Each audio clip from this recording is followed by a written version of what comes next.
కర్ణాటకలో 7,000 మంది college students కి హెచ్ఐవి నిజమేనా? ఈ ఫ్యాక్ట్ చెక్ చేయాలి.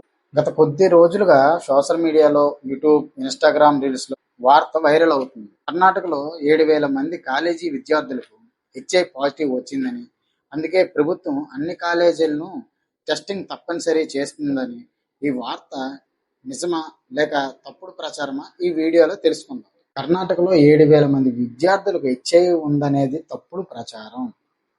అన్ని కాలేజీల్లో హెచ్ఐవి టెస్టింగ్ తప్పనిసరి చేశారు అనేది కూడా అసత్యం. కేఎస్ఏపీఎస్ అధికారంగా ఈ వార్తలను ఖండించింది. హెచ్ఐవి పరీక్షలు స్వచ్ఛందంగా మాత్రమే నిర్వహిస్తారు, చట్టపరంగా తప్పనిసరి చేయలేరు. ఇలాంటి ఆరోగ్య సంబంధ వార్తలను షేర్ చేసే ముందు అధికార సమాచారం తప్పనిసరిగా తీసుకోవాలి. అయితే ఈ వార్త పెద్ద స్థాయిలో వైరల్ ఎలా అయింది? మొదట కొన్ని సోషల్ మీడియా పోస్టులు, ఇన్స్టాగ్రామ్ రీల్స్, యూట్యూబ్ వీడియోలో కర్ణాటకలో 7,000 మంది కాలేజీ విద్యార్థులకు హెచ్ఐవి వచ్చిందనే క్లెయిమ్ ప్రచారం చేయబడింది. ఆ తర్వాత కొన్ని మీడియాలు కూడా అదే సమాచారాన్ని ప్రచారం చేశాయి. దీంతో చాలా మంది ఈ వార్త నిజమేనని నమ్మారు. కానీ కొద్దిసేపటికే Karnataka state AIDS prevention society KSAPS అధికారిక ప్రకటన విడుదల చేసింది. ఈ వార్తలో ఉన్న సమాచారం ప్రోగ్రామ్ డేటాను తప్పుగా అర్థం చేసుకోవడం వల్ల వచ్చిందనే విషయం తెలియజెప్పింది. కేఎస్ఏపిఎస్ ప్రకారం 2004 నుంచి ఇప్పటి వరకు 18 నుంచి 35 సంవత్సరాల వయస్సు గల 3,90,028 మంది ప్రభుత్వ ఏఆర్టీ చికిత్స పొందారు. ఈ గణాంకాలను కొందరు 7,000 మంది కాలేజీ విద్యార్థులకు హెచ్ఐవి వచ్చిందని తప్పుగా ప్రచారం చేశారు.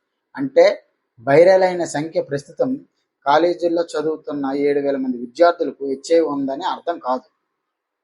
ఇక్కడ ఒక ముఖ్యమైన విషయం ఏంటిదంటే, హెచ్ఐవి ఉన్న వ్యక్తి కూడా సరైన చికిత్సతో చాలా సంవత్సరాలు ఆరోగ్యంగా జీవించగలరు. ఇంకా ఒక ముఖ్యమైన ప్రశ్న, ప్రభుత్వం నిజంగా హెచ్ఐవి టెస్ట్ను తప్పనిసరి చేయగలిగిందా? ఈ విషయాన్ని తెలుసుకున్నాం ఇప్పుడు. అయితే హెచ్ఐవి టెస్టింగ్ తప్పనిసరి కాకపోతే ప్రభుత్వం కాలేజీల్లో ఏం చేస్తుంది? కర్ణాటక కేఎస్ఏపిఎస్ ద్వారా మొబైల్ స్టేషన్ ఎయిడ్స్ సురక్ష ఎంఏఎస్ అనే ప్రత్యేక ప్రచార కార్యక్రమాన్ని నిర్వహిస్తుంది. ఈ కార్యక్రమం ముఖ్య ఉద్దేశాలు హెచ్ఐవి ఎయిడ్స్ గురించి సరైన అవగాహన కల్పించడం, వ్యాధి ఎలా వ్యాపిస్తుంది, ఎలా వ్యాపించదు అనే విషయాలను వివరించడం, అపోహలను తొలగించడం, అవసరమైన వారికి కౌన్సిలింగ్ అందించడం, స్వచ్ఛందంగా హెచ్ఐవి పరీక్షలు చేయించుకోవాలనుకునే వారికి అవకాశం కల్పించడం. ఈ కార్యక్రమాలు కాలేజీల్లో మాత్రమే కాదు, వీటిని పరిశ్రమలో, సాఫ్ట్వేర్ కంపెనీల్లో, వలస కార్మికుల మధ్య, లారీ డ్రైవర్లు, ట్రక్కర్లలో, ఇతర పని ప్రదేశాల్లో కూడా నిర్వహిస్తున్నారు.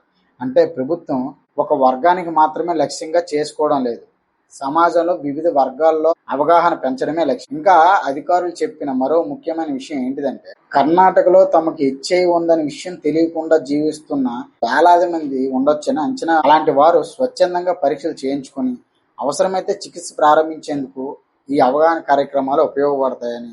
అయితే హెచ్ఐవి గురించి సోషల్ మీడియాలో ఎందుకు తప్పుడు సమాచారం వ్యాపిస్తోంది? అలాంటి వార్తలు మనం ఎలా గుర్తించాలి? వైరల్ వార్తలపై ఎలా స్పందించాలి? ఈ సంఘటన మనకు ఒక ముఖ్యమైన పాఠాన్ని నేర్పుతాం. ఈ రోజుల్లో సోషల్ మీడియాలో వచ్చే ప్రతి వార్త నిజం కావాల్సిన అవసరం లేదు. ఒక రీల్, ఒక పోస్ట్ లేదా ఒక వీడియో లక్షల మంది వరకు చేరుతుంది, కానీ అందులో సమాచారం సరైనదా కాదా అనేది ఎప్పుడు మనం పరిశీలించాలి. ఈ కేసులో కూడా అదే జరిగింది. కొన్ని పోస్టులు, వీడియోలు 7,000 మంది విద్యార్థులకు హెచ్ఐవి వచ్చిందని, అన్ని కాలేజీల్లో హెచ్ఐవి టెస్ట్ తప్పనిసరి చేస్తున్నారని చెప్పాయి. కానీ తర్వాత అధికారిక సంస్థ కేఎస్ఏపిఎస్ స్పష్టంగా తెలిపింది, ఈ సంఖ్యను తప్పుగా అర్థం చేసుకున్నారు. ప్రభుత్వం కేవలం అవగాహన, కౌన్సిలింగ్, స్వచ్ఛంద పరీక్షలనే ప్రోత్సహిస్తోంది. తప్పుడు వార్తలు, అపోహలు, భయాందోళనలు సమాజానికి నష్టం చేస్తాయి. ఏదైనా సరే సంచలన వార్తలు కనిపిస్తే అధికార ప్రభుత్వ ప్రకటన ఉందా, విశ్వసనీయ ఫ్యాక్ట్ చెక్ సంస్థలు ఏమంటున్నాయి, పూర్తి సమాచారం ఉందా అనే విషయాలను చూసి తర్వాతే నమ్మాలి.